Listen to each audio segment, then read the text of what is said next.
So let's try, okay, Mr. David, because we're live already. Hi, I'm Daniel Lucas, and welcome to Book 101 Review.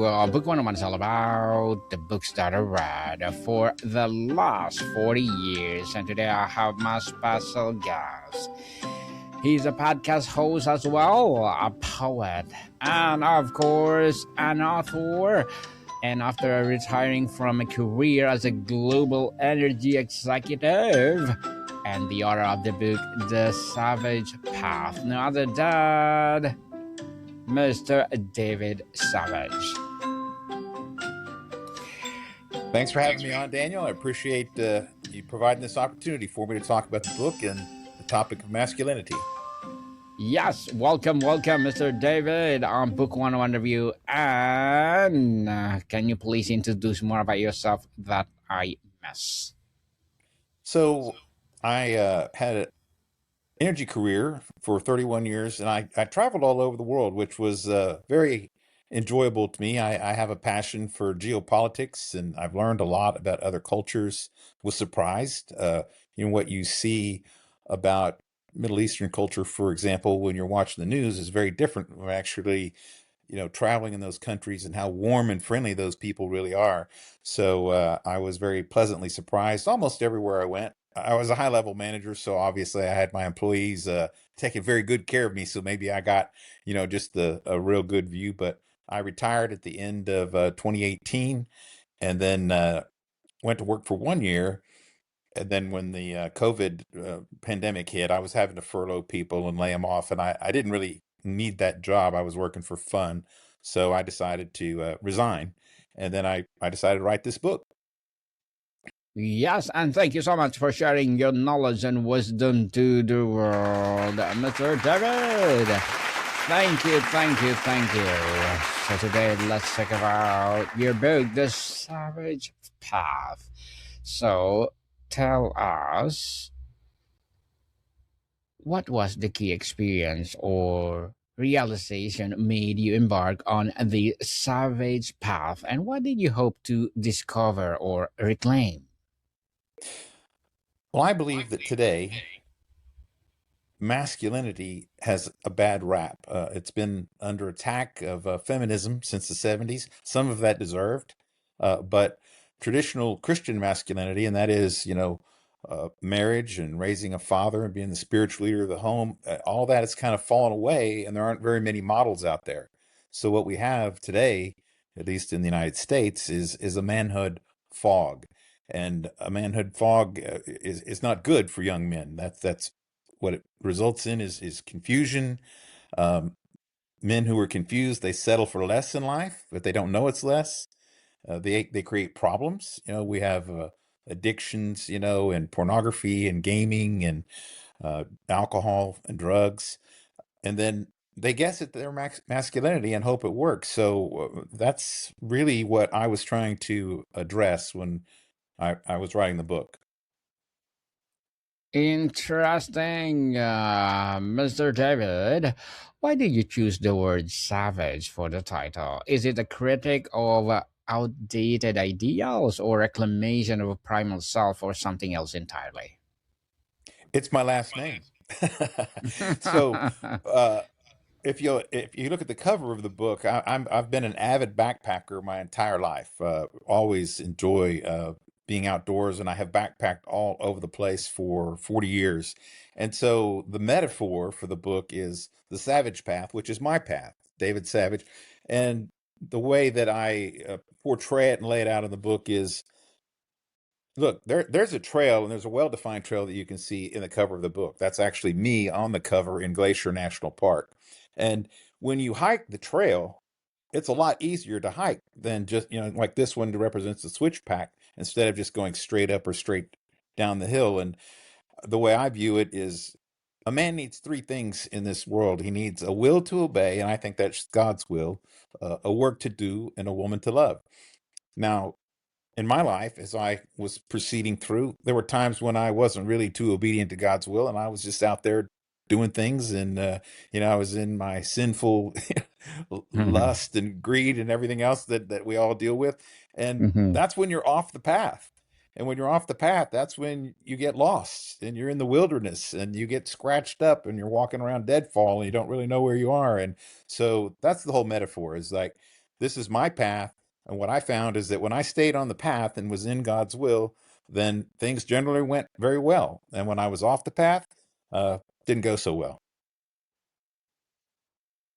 Mr. David, how did your background, family, or community first shape your understanding of what I meant to be man? And where did those lessons first begin to break down?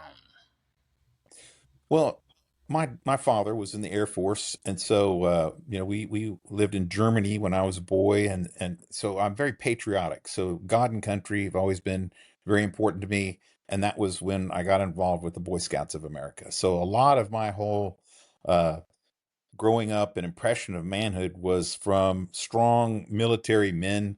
My scoutmaster was a chief master sergeant, and he was tough. I mean, every merit badge that I earned was extremely difficult. And he was also a real enforcer on things like courtesy. In fact, the scout law, as it's called, has 12 points, and it's like trustworthy, helpful, friendly. It's courteous. And so he had this bucket painted with a number 5 on it. And if I didn't say yes, sir, or no, sir, when he asked me a question, then I had to carry this bucket around at scout camp. And I had to take it to the dining hall and I had to swim with it and everything. And he would give me a chance, to redeem myself. And thought I was being clever and I would get around it a little bit. I'd say, okay. And he goes, well, you didn't say yes, sir. So now I'm going to put a big rock in it. and, and then I had a can full of rocks and I was like, okay, he broke my spirit as a rebellious 11-year-old at scout camp. And I said yes sir, and I finally got rid of all the rocks and then the can, and I always said yes sir, no sir. And so that was something that actually proved to be very beneficial to me, because then as a young person speaking to adults, and people say, you see a courteous child, you're impressed, and so Mhm. that worked well for me, and I learned a lot through scouting. And then my parents were good. I was very involved in church, and then just loving others, being a little bit more forgiving of others. I still struggle with that mightily. I'm not a merciful person by my nature. Maybe it's because of my last name, Savage, but anyway, so Well, that's a little bit about my background.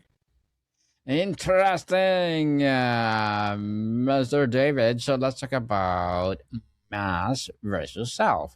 The book details the struggle between a constructed masculine person or persona, that authentic self. When did you first become aware of this internal conflict, and what was the hardest part of the mask to remove?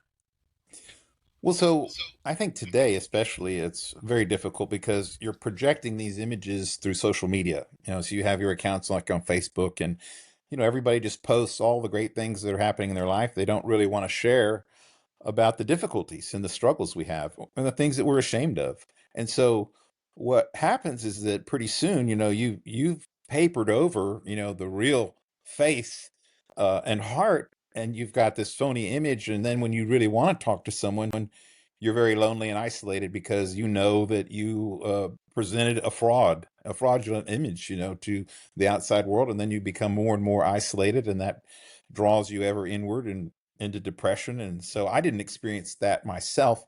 I didn't struggle with it that much. I'm actually a pretty transparent person. I'm easy about trusting others because that's how you build relationships quickly. And that was what made me very successful in sales. Is I would generally be more willing to share something vulnerable first, and then when you do that, that other person goes, "Wow, I don't know if I would have shared that, but he must trust me. I like that this person trusts me, and so maybe I'm willing to risk a little bit of trust with him." And that's how relationships are built. Indeed. So let's talk about the queer identity and masculinity. As a queer man authoring a book on masculinity, how has your experience challenged, clarified, or expanded your definition of what masculinity can be? As a what kind of man? Is a queer an identity? as your book, did you discuss? Did you talk about queerness in the book itself, Mister David? I did not. I did I not. did not. Mine So mine is let's Christian. mhm, Christian. So let's talk about the memoir itself. So it's a trace of redefinition of a core concept, right? Right. Well, it's about your life. You know, a memoir Hmm. basically is a story of your life. Okay, how's your personal definition of a strength evolved from the beginning of your journey to where you are now? Well, so if you go through the book, I tell little vignettes and stories, and I tried to make them humorous, you know, but there were also some real vulnerable things. You know, I'll just give you one little example. So when I was backpacking and I was a guide at Philmont, I also had to review all the campers that came through, and sometimes the parents would try to bring their son and get him in, but they had to be 13 years of age. And Hmm. one boy wasn't old enough to actually go and do the backpacking, and they were trying to sneak him in. And I said, well, you know, he doesn't qualify. So Hmm. those boys are taken away from their group and they're put at this other scout camp that's just a static scout camp that's at the camp headquarters, and they're not with their group, and they hate it. And the parents should never have attempted to do that to begin with. And a lot of times those boys would try to run away, and so I was hiking back from the wilderness, heading to the base camp, and I see one of these runaway boys, and he's walking toward me, and his boots are untied. He doesn't have any food or water or anything. He's by himself. And I look at him and I said, "Hey, you know, so where are you going?" And he said, "Well, I'm running away. I'm not going to stay at that place anymore." And I said, "Well, do you have any water?" And he said, "No, I don't have any water." I said, "Well, do you have anything to eat?" And he said, "No, I don't have anything to eat." And he was getting more frightened, you know, as I was asking these questions to make him realize it. And Uh-huh. and I said, "Well, you know, what about the bears? You know, what are you going to do about if you encounter a bear?" And he got more scared. And I said, "Well, look, here's a granola bar, and I'll give you this bottle of water, and I'm sure you'll be okay." And then I just walked, you know, back toward camp and let him go on his way. And he made about 20 yards, and then he turned around and he came running back after me. And he goes, "Wait, take me back," you know. And what was funny is that that was a real story and that young boy, but I saw myself in that boy, because lots of times that's what we're trying to do, is just run away from our problems. You know, we're trying to True. escape from them. We don't want to deal with it, or there's situations or circumstances that we don't like. And I was actually I was 21 years old, and I was about to start my career as a civil engineer, and I was running away from relationships because I had fallen in love with this girl deeply in high school, and I had basically got dumped, you know, and I took it Hmm. extremely hard. So I was running away from healthy female relationships, and I saw myself in that boy, and that's kind of like the little story from that chapter as an example. Well, Mr. David, it's something to be proud of. The path metaphor suggests a solitary journey. Did you find that redefining masculinity for yourself required isolation, or did it unexpectedly lead you toward a deeper community and connection with others? Definitely deeper community and connection. You cannot do it alone. In fact, that's really what I think our society today is struggling, because many young men are alone, and perhaps they didn't have a model, you know, that showed them, hey, this is how to be a man, this is how to be a father, this is how you take care of a family. And daughters, you know, if they didn't see a father model how to love a woman appropriately, then they get into promiscuous relationships. It's real important.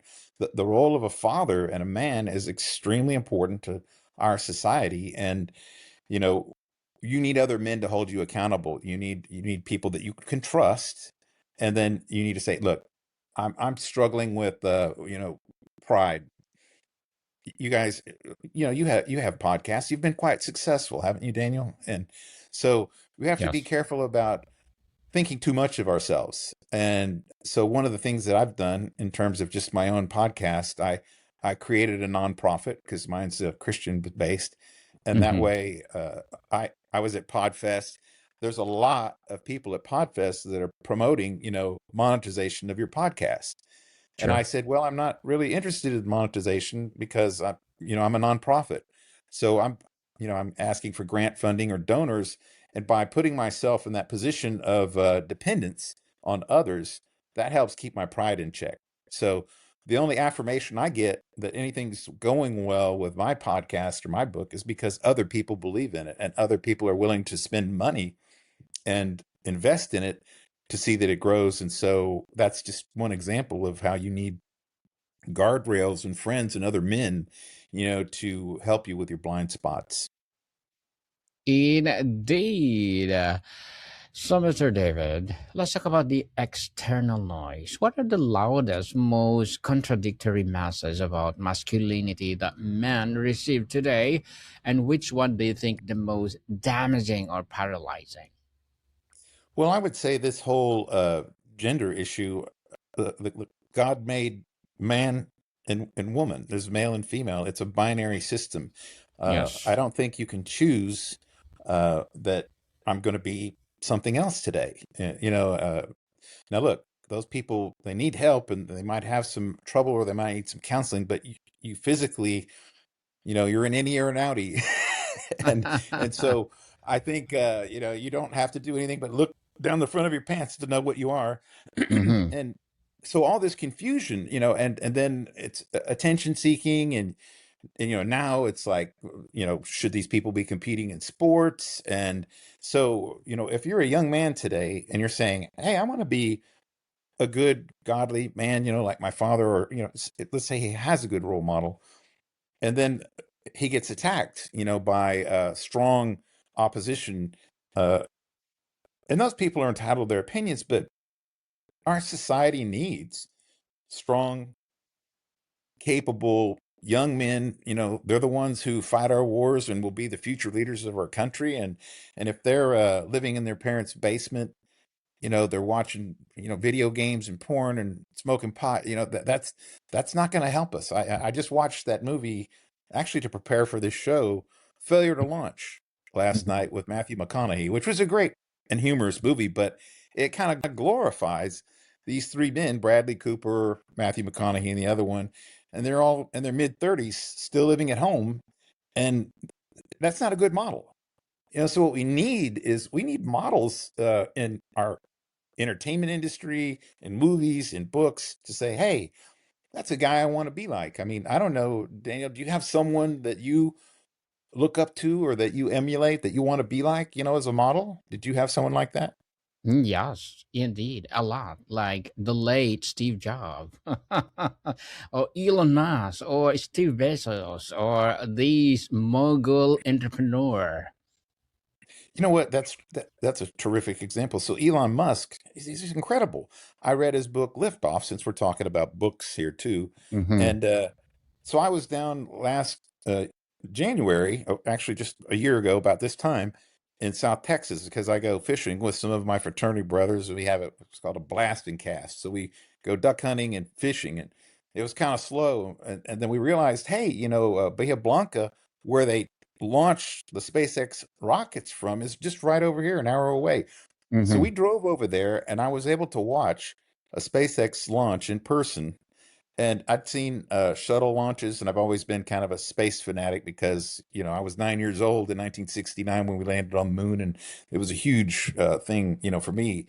But to see that rocket launch and then to see the booster come back Oh, and return all the way to the launch pad and hover there and then get grabbed by those chopsticks was probably the single most phenomenal engineering feat of man that I've ever witnessed in my whole life. true. And it was inspirational. So we need people like that who can dream those big dreams and put, his whole series of satellites out there with Skylink that are helping the people of Iran, communicate. So we need people like that. True. We need people like I think Mr. Elon must do the baby steps for us. For sure, lots of more people will be like him, inspired by him, Mhm. because we want to go beyond our planet, right? Beyond our solar system to have another habitable zone because sooner or later we'll be explode. So we save our humanity for doing that. Don't you think, Mr. David? Well, I certainly think that space is, a fabulous frontier. We need to go out. I hope that we don't destroy ourselves. I think that's a little bit of a dark view.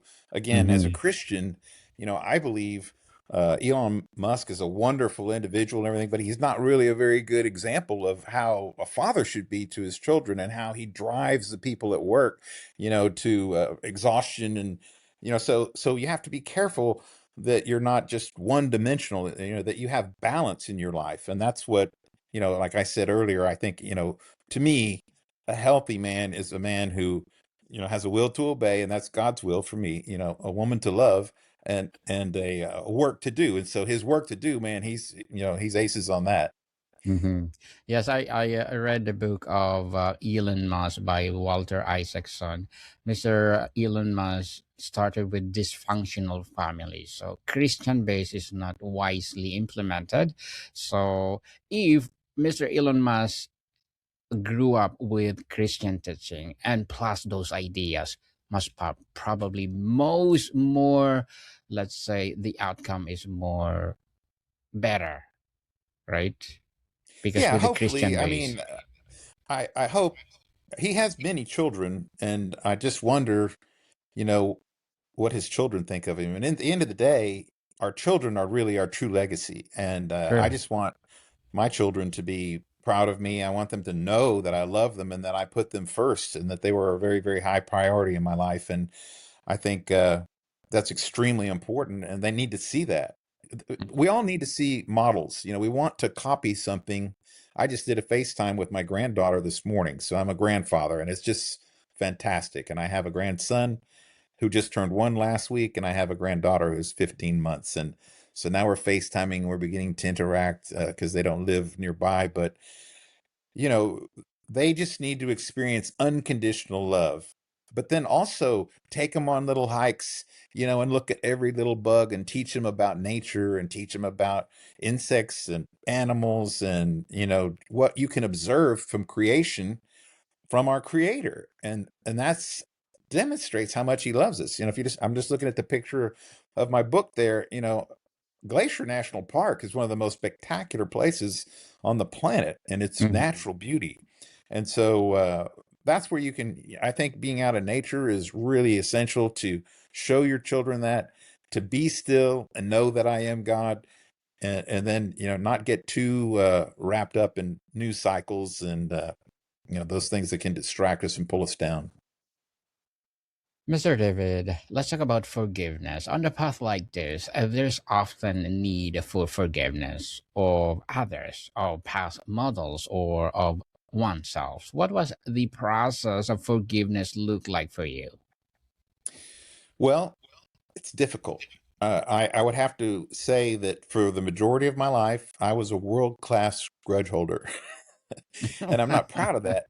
But Mm-hmm. in the book, I talk about, I was married. I was married to a woman from Mexico City. She Mm-hmm. was, very exotic and different and from another country, and she was from an affluent family, and all that was very attractive to me. And then, we were married for 11 years, and then we had 2 children, and I was basically ambushed, with divorce papers. I wasn't expecting it at all, and I was extremely angry. And I had to forgive her. I had to quit trying to poison my children against their mother. I had to forgive myself, for whatever reasons that I had, that created that divorce. And I just didn't want my children to have to go through divorce because unfortunately, my parents divorced after 31 years when I graduated from college. I have 2 sisters and a brother who all divorced. And so, as the youngest member of my family, my hope is that I could be the one who could make it. And then, I didn't. So now, 100% of our family's marriages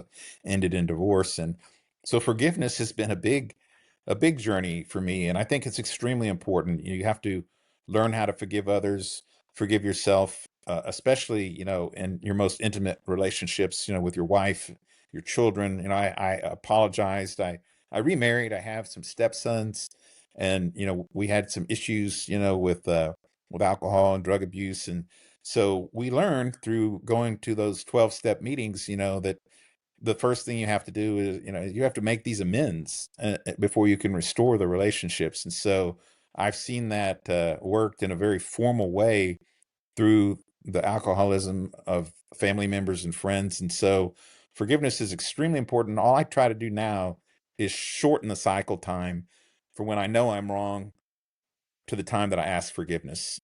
And it says in the Bible, don't let the sun set on your anger.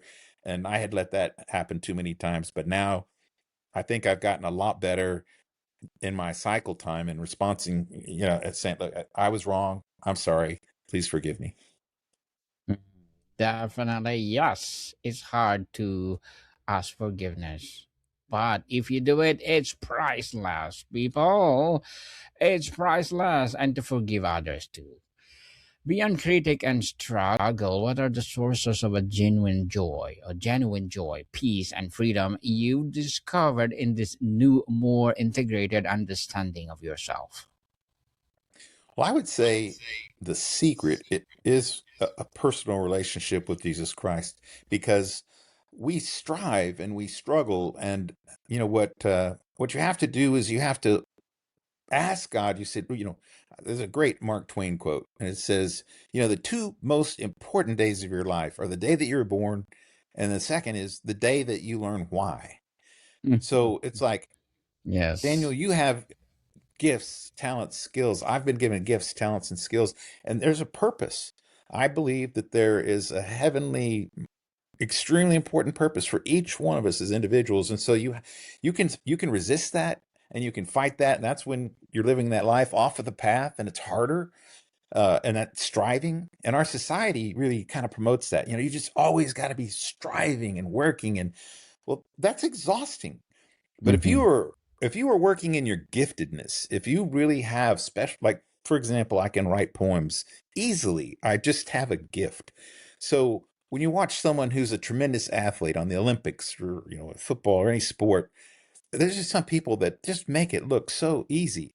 And so if you have this giftedness and you find that you're in alignment with it, well, then you're going to be at peace. I like to think of it as effortlessness versus striving.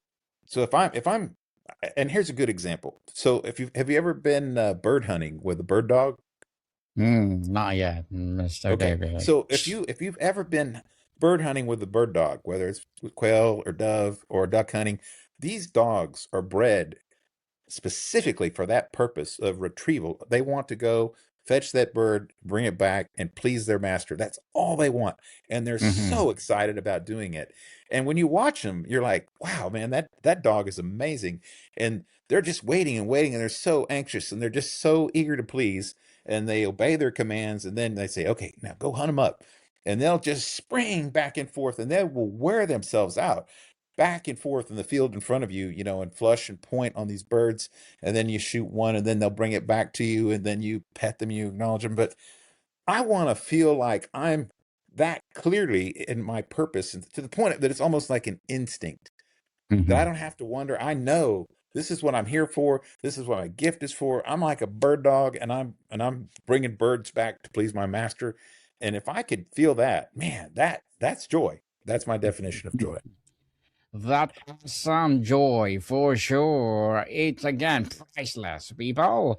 And Mr. David, before we wrap up our discussion for today, I'm inviting you to please do listen to my other podcast, people, because my abstract essay is already in sixth season. Abstract poetry in third season, and my book 101 review in sixth season as well. Comedy 101 third season, and my food 101 in sixth season too. Geography 101 love letters, movie 101 review, music 101 our fifth season, science 101, sex 101 in its third season, trivia 101, law 101, mental health 101, Motivation 101, Entrepreneurship 101, and of course, my Bible Verses 101 are my baby podcasts. So listen to them wherever you listen your podcast. So, Mr. David, what aspect of writing these deeply personal memoirs surprised you the most?